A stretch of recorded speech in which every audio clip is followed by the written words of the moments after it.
première table ronde, comment travailler avec l'élève. Je vais passer la parole à Guylain Mageroth, qui est professeur émérite de psychologie à l'UMONS, qui est un militant historique et farouche de la Ligue des familles.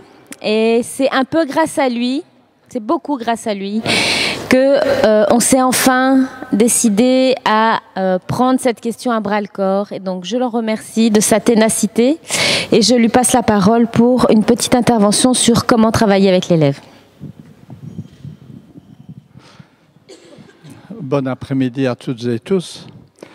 Donc, j'ai décidé, après discussion, d'aborder le thème du style d'apprentissage. Aborder ça en 10 à 12 minutes, à la rigueur 15, ça va être très difficile. Donc, je voudrais tracer quelques traits, avec l'espoir que ce seront les traits essentiels, avec cependant une limite. Ceux qui me connaissent savent que j'ai travaillé essentiellement avec le handicap mental et l'autisme, ce qui représente effectivement une grande proportion des élèves qui sont dans l'enseignement spécialisé, mais je ne vais pas mettre formellement l'accent sur ces deux types d'élèves. Alors, c'est vrai que je me focalise sur l'apprentissage. Quelques notions qui devraient nous intéresser. L'apprentissage n'a pas d'âge. On apprend depuis bébé et même avant, jusque bien plus tard. Donc nous apprenons nous aussi et j'espère que vous y reconnaîtrez quelques points importants pour votre apprentissage à vous. Qu'apprendrez-vous cet après-midi? Deuxième trait, l'apprentissage concerne tous les élèves et étudiants considérés, quelles que soient leurs caractéristiques, quel que soit leur handicap. Et je rappelle la Convention de l'ONU qui dit que les personnes handicapées ont le droit de ne pas être exclues sur le fondement du handicap du système d'enseignement général, de l'enseignement primaire gratuit et obligatoire ou de l'enseignement secondaire. Et je me permets d'insister sur les objectifs qui sont fixés dans l'article 6 du décret. Qui connaît encore les objectifs du décret, de l'article 6? Parce que ce sont des objectifs à poursuivre simultanément et sans hiérarchie. Promouvoir la confiance en soi, le développement de la personne, amener tous les élèves à s'approprier des savoirs, acquérir des compétences, préparer tous les élèves à être des citoyens responsables. Dieu sait si on en parle ces derniers jours, et assurer à tous les élèves des chances d'émancipation, des chances égales d'émancipation sociale. Donc nous sommes bien concernés, tous les élèves sont concernés, notamment ceux qui fréquentent l'enseignement spécialisé et qui seront en inclusion. Troisième trait, ça concerne toutes les dimensions du développement humain, toutes. C'est-à-dire pas seulement les comportements que l'on appelle positifs ou adaptatifs, comme lire, écrire, dire bonjour, mais aussi des comportements problématiques. On apprend aussi à bousculer un copain, à dire des injures, à frapper le professeur, etc. Et je me suis arrêté. Décidément, tout s'apprend avec l'espoir que certains comportements peuvent se désapprendre. Certains comportements peuvent se désapprendre. Quatrième trait, l'apprentissage se fait partout, à l'école, dans la rue, dans la famille, etc. Si je me permets d'insister sur ce point, c'est parce qu'il y a des liens à faire, notamment entre l'école et la famille, en particulier via le PIA, qui, je serais tenté de dire, est d'abord le PIA de l'élève d'abord de l'élève, et puis des parents et des professionnels. Je pense qu'il y aurait beaucoup à dire sur le PIA. Nous arrivons au cinquième trait, je l'ai mis en rouge. L'élève apprend, développe ses potentialités, c'est un mot peut-être un peu plus élégant, développe ses potentialités par ou grâce avec ses relations, avec ses environnements. On est au siècle de l'environnementalisme. On va un petit peu voir ce que ça veut dire. Alors, je vous propose un petit schéma. Je vous demande d'abord de regarder le visage au milieu. C'est le visage, évidemment, de l'élève. Il sourit. Fantastique, l'apprentissage fait sourire. Apprentissage se fait le mieux dans une ambiance positive marquée par la réussite et non par l'échec. Voyons alors ensuite le contexte avant. Vous voyez, contexte avant, comportement, contexte après, puis il y a une flèche. Donc c'est ce que l'on fait depuis ce matin, hein. Je vous propose un contexte avant, ce que vous faites, ce que vous pensez. Alors, avant, ça ne se voit pas très bien malheureusement, c'est l'environnement scolaire, comprenant l'environnement physique, la classe, l'école, la façon dont l'élève apprend bien. Si la classe est accueillante physiquement, il y a une bonne température, un bon éclairage, des bancs confortables, etc., etc. Si l'environnement social, lui aussi, est accueillant, professeur apprécié, camarades sympathiques, surtout le voisin à côté de qui je suis assis, et aussi l'environnement sociétal. Quelles sont les règles de l'école? Quel est son fonctionnement? Quel est son programme? Est-ce que le programme me convient? Alors, vous remarquez que j'ai mis ES. Alors, je ne vais pas vous demander, parce qu'on n'a pas beaucoup de temps, ES veut dire l'enseignant, l'éducateur, le logo, les parents, etc. En fait, votre rôle, le rôle de l'ES, est d'organiser le contexte avant, afin que l'élève le comprenne et que donc vous lui appreniez à le comprendre. C'est le sens des deux flèches. Donc, il faut organiser le contexte et il faut veiller à ce que l'enfant le comprenne. C'est le sens donc des deux flèches. Alors, je parlerai après. Il y a aussi le contexte après, que j'ai baptisé tout simplement feedback. C'est un mot beaucoup plus connu. Le feedback dit simplement, l'enfant fera des acquisitions si elles sont suivies d'une conséquence agréable. Il n'y a pas d'autre règle que celle-là. Et ici aussi, le rôle des ES, c'est de donner un feedback positif ou de lui apprendre à se le donner lui-même, hein, parce que souvent, on est obligé de se donner un feedback à soi-même. Donc, c'est le sens des deux flèches. Alors, sixième trait, chaque élève a un style d'apprentissage. C'est ce que j'ai indiqué par le contexte personnel. Il faut effectivement, ce style d'apprentissage est fonction d'événements que j'ai mis entre parenthèses biomédicaux, c'est-à-dire, par exemple, c'est un enfant qui prend des médicaments, qui a des déficiences physiques ou sensorielles, mais je ne vais pas aborder cet aspect-là pour me concentrer sur le style d'apprentissage. Et vous voyez ce que l'enfant doit faire, il doit percevoir, ressentir, penser, je devrais mettre le mot penser entre guillemets, et puis il doit faire quelque chose. Alors, qu'est-ce que ça veut dire un petit peu plus concrètement? Ça veut dire, par exemple, qu'il a des difficultés à inspecter, à prêter attention, identifier ce qui est important, et non des détails non essentiels. Il doit avoir ce qu'on appelle une attention sélective.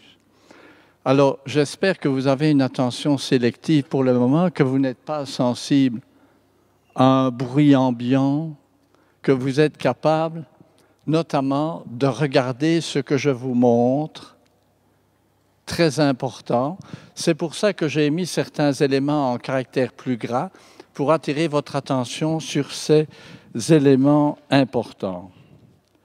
Et donc, par exemple, lorsqu'un enseignant présente oralement un travail à faire en fin de matinée à 11h30, juste avant le repas de midi et la pause, l'élève à besoin spécifique va-t-il être attentif?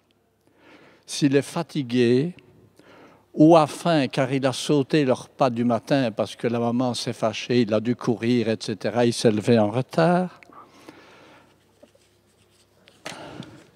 Dans un milieu un peu bruyant, parce qu'à 11h30, tout le monde s'impatiente, va-t-il se focaliser sur des détails ou sur le message essentiel, écrire le travail à faire, éliminer le bruit que ses copains font en riant, etc. Donc, il faut qu'il ait une attention sélective et probablement des difficultés de mémorisation. Alors, quelques suggestions, Vérifier que le contexte physique est OK, hein? Il n'y a pas de bruit. Mon voisin ne me boxe pas ou ne me bouscule pas. Mettre en évidence des éléments essentiels, parler plus fort, attirer l'attention de l'élève. Jean, prends ton journal de classe. Pas dire Jean prend son journal de classe. Jean, tu me regardes, prends ton journal de classe. Ou bien utiliser des couleurs ou des caractères différents. En d'autres mots, il faut éduquer à l'attention. Alors, les élèves les plus handicapés ont besoin évidemment d'indices verbaux, mais aussi de démonstrations. Il faut montrer, comme je le fais ici. PowerPoint change notre mode de communication, hein?